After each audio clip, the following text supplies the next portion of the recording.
जय श्री कृष्ण मित्रों आज की कहानी है सास बहू का रिश्ता। मित्रों मुझे उम्मीद है कि आपको ये कहानी पसंद आएगी। कहानी को पूरा सुनना और वीडियो को लाइक शेयर कमेंट और सब्सक्राइब जरूर करना, बेल आइकॉन जरूर दबाएं। दोस्तों, सच्चा रिश्ता न्याय से चलता है, पक्षपात से नहीं। हर रिश्ता तब तक खूबसूरत है जब तक उसमें न्याय और समानता है।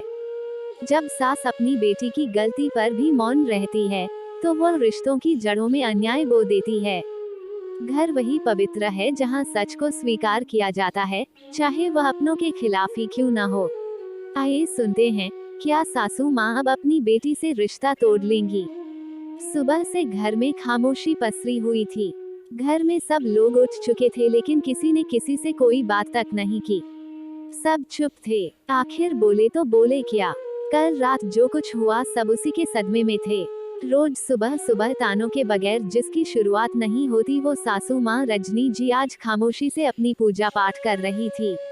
और रोज माँ की हाँ में हाँ मिलाने वाला बेटा प्रवीण अखबार में आंख गड़ाए बैठा हुआ था। और शालिनी, हाँ, उसकी जीवनचर्या में कोई फर्क ही नहीं था।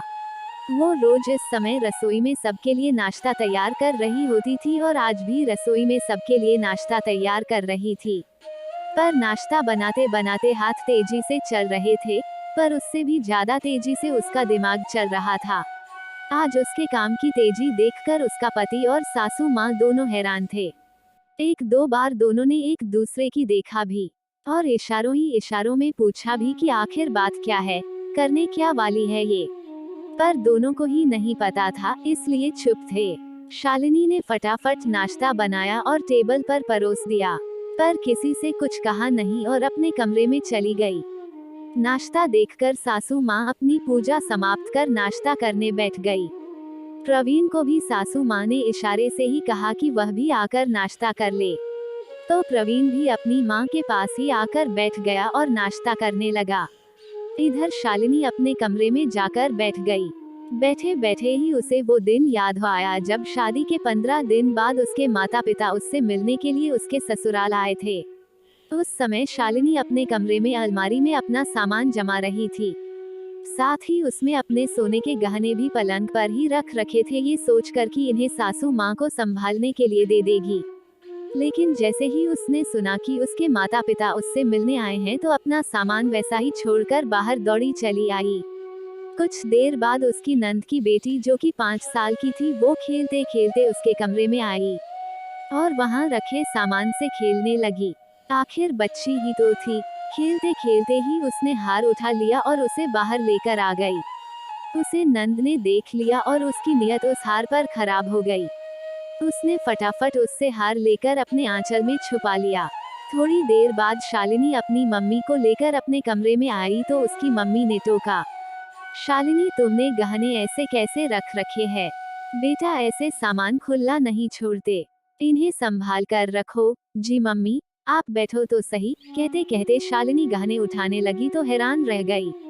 उसका हार गायब था। वो फटाफट अपना हार ढूंढने लगी तो उसकी मम्मी ने कहा, क्या ढूंढ रही है बेटा? मम्मी, मेरा सोने का हार नहीं मिल रहा, वो जो आपने दिया था यहीं पर तो रखा था। ये बात अंदर आती हुई सासू माँ ने सुन ली और उन्होंने एक पल नहीं लगाया हंगामा करने में।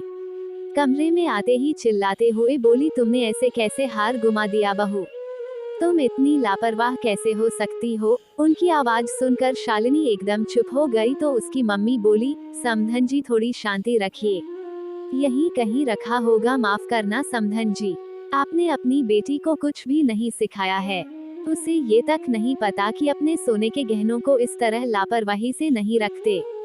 रजनी जी इतनी जोर से चिल्ला रही थी कि उनकी आवाज सुनकर शालिनी के पापा और प्रवीण भी कमरे में आ गए। शालिनी की मम्मी ने हिम्मत कर रजनी जी से कहा, अभी थोड़ी देर पहले इस कमरे में से बच्ची खेलते हुए बाहर आई है, क्या पता उसने कहीं। खबरदार समधन जी, अपनी चोरी का इल्जाम मेरी नातिन पर लगाया तो आप जैसे लोग खुद अपनी बेटी के घर में आकर चोरी करते हैं और इल्जाम दूसरों पर लगाते हैं। मम्मी जी, आप ऐसे कैसे मेरी मम्मी पापा पर चोरी का इल्जाम लगा सकती है? शालिनी के इतना कहते ही रजनी जी ने जोर जोर से चीखना चिल्लाना शुरू कर दिया। लेकिन मजाल की उसकी नंद ने एक बार भी अपना मुंह खोला हो। यहाँ तक कि जब वो छोटी सी बच्ची आगे बढ़कर कुछ बोलने लगी तो उसे खींचकर दूसरे कमरे में ले गई, ये कहते हुए कि छोटी बच्ची पर इन सब बातों का गलत असर होता है। बात बढ़ती देखकर शालिनी के माता पिता ने हाथ जोड़ लिए और वहां से रवाना हो गए। जब शालिनी उनके साथ जाने को हुई तो उन लोगों ने उसे समझाकर अपनी कसम देकर वहीं रोक दिया। उस दिन के बाद से उसने मायके की शक्ल तक नहीं देखी, क्योंकि सासू माँ ने सारे रिश्ते खत्म कर दिए। प्रवीण अपनी माँ की बात कभी काटता नहीं था, तो उसने भी कुछ नहीं कहा। लेकिन कल रात रजनी जी के न्योते पर नंद नंदोई जी घर पर खाना खाने आए हुए थे। वो सब लोग बैठकर खाना खा रहे थे और शालिनी सबको खाना परोस रही थी, जबकि नंद की बेटी खाना खाकर अपनी मम्मी के मोबाइल पर गेम खेल रही थी। उसी समय नंदोई जी ने शालिनी के बनाए हुए खाने की तारीफ की।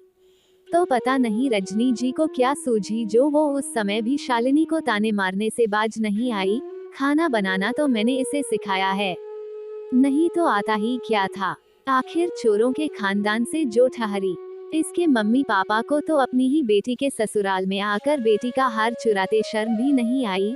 ये बात नंद की बेटी भी सुन रही थी, जो उस समय मोबाइल पर गेम खेल रही थी। फिर पता नहीं उसे क्या सूझी, मोबाइल खेलते खेलते ही वो शालिनी से बोली, मामी, आपके मम्मी पापा चोर है क्या? छोटी सी बच्ची के बाद शालिनी के दिल में तीर की तरह चुभी, पर सासू माँ हंसते हुए बोली, और नहीं तो क्या, इसके मम्मी पापा चोर ही तो है जो बेटी का सोने का हार चुरा ले गए।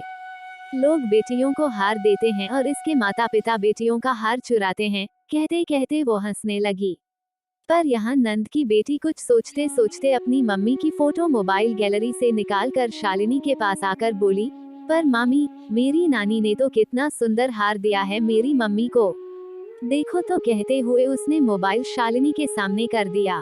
उस फोटो में नंद के गले में जो हार था उसे देखकर शालिनी चौंक गई। ये तो उसका ही हार था। उसने गुस्से से नंद की तरफ देखा तो उसके मुंह का निवाला मुंह में ही अटक कर रह गया। समझ गई कि बेटी ने वो फोटो ही दिखाई है जिसमें उसने शालिनी का हार पहन रखा है। मित्रों, आज की कहानी यहीं पर खत्म होती है। कहानी का अगला भाग सुनने के लिए कमेंट बॉक्स में जरूर लिखें। धन्यवाद। आपका दिन मंगलमय हो।